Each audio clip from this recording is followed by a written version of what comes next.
Money on my mind, looking for a dime. James Locke in the house, gonna help you shine. Hello, welcome to the Poole Locke YouTube channel. I'm James Locke. Today we're going to answer some Ask James questions of the day.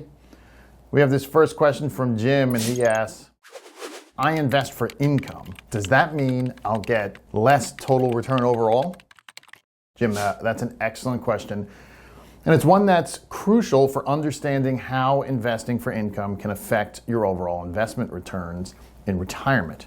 First off, let's kind of clarify the distinction between total return and growth. When we talk about total return, it encompasses both the income you receive from your investments and the growth that you get in the value of your investments, the G portion. So if you're generating more income, I, it's possible to have slightly less growth, G, and still achieve the same total return. For example, let's say you're earning 3% more in income from your investments. In that case, you could afford to have 3% less growth and still maintain your total return. So investing for income doesn't necessarily mean you're sacrificing total return. It just means that a portion of your return is coming from income rather than capital appreciation. Now, there's a substantial academic research, right, backing the benefits of investing in high dividend stocks and income producing assets. Studies have shown that over the long run, portfolios focused on high dividend stocks can often outperform those focused solely on growth stocks.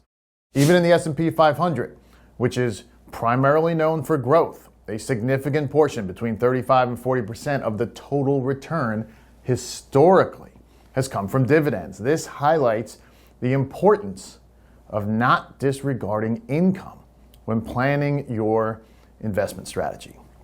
Moreover, consider the scenario with bonds and bond-like investments, right? If you can achieve a 6% yield from a portfolio of bonds, you have a predictable and secure income stream. In contrast, the stock market might deliver around 10% returns over the long run. So here, by earning 6% through bonds, you only need an additional 4% from growth to match the overall market return.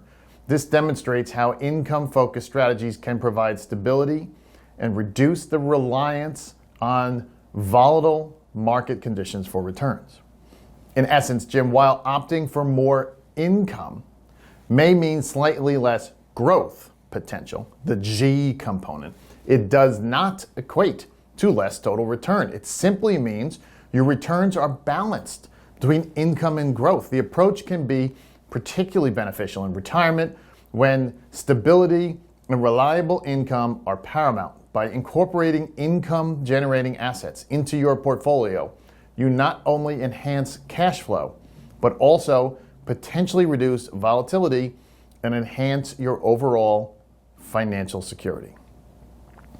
Jim, thanks for asking such an insightful question. It's crucial to understand these dynamics as you plan for a successful retirement. It's a great, awesome question. As always, if you would like to send in your question like Jim did, you can do so by emailing them to poollock@poollock.com. Let's move on to our second question. Our second question is from Elaine. Elaine wants to know, if I'm trying to get more income, does that mean I have to take more risk? All right, Elaine, great question. Let's dive into the dynamics of seeking more income while managing risk in your retirement portfolio. The good news is, contrary to common belief, increasing income doesn't necessarily mean you have to take on more risk. Actually, quite the opposite with certain parameters. Here's how it works. When you aim for higher income from your investments, you're often opting for assets that provide steady cash flow, like high dividend stocks or bonds. These income-producing assets tend to be more stable and less volatile compared to growth stocks, which are more focused on capital appreciation. So by shifting your portfolio towards assets that generate income, you can actually reduce your overall investment risk. Now let's break it down a little further. Imagine you have an investment that historically provides 10% total return, but none of it comes from income. It all comes from growth, G. Now, you're entirely reliant on the market's performance for your returns, which can be risky. However, if you shift to investments that provide, say, a 5% income yield, you only need to achieve a 5% return from growth to match the same 10% total return. This reduced reliance on growth, G, means you can potentially lower your exposure to market volatility and preserve your capital more effectively. Consider the example of transitioning from growth stocks to high dividend stocks. High dividend stocks typically have lower volatility because their value isn't solely dependent on market sentiment or growth expectations. Even if their price fluctuations, right, the regular dividend payments provide a steady stream of income that can cushion the impact of market downturns. This stability can be particularly reassuring in retirement when protecting your nest egg is crucial.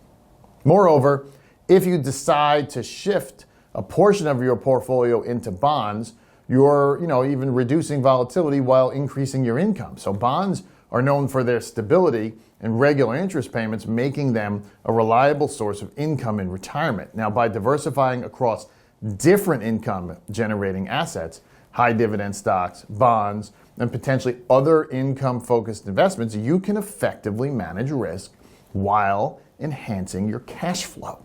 Now, it's important to note that diversification is key here, ensuring your portfolio is diversified across asset classes and sectors helps mitigate specific risks associated with any single type of investment. This approach not only lowers volatility, but also enhances the kind of resilience of your overall portfolio against market fluctuations. In conclusion, Elaine, pursuing more income in your retirement investment doesn't necessarily mean taking on more risk. In fact, by strategically allocating towards income producing assets and maintaining diversification, you can potentially reduce risk while still achieving your income goals.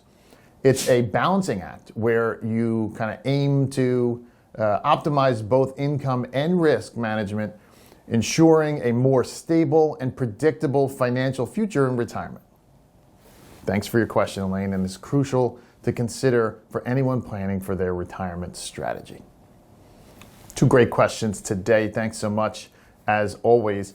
And if you would like to send in your question, you can do so. You can email them to poolelock@poolelock.com. If you like what you heard, go ahead, like and subscribe to our channel. I'm James Locke, your retirement income source. See you next time. Money on my mind, looking for a dime. James Locke in the house, gonna help you shine. Retirement is near, don't you live in fear. Listen up, my friend, let me make it clear. Savings in the bank.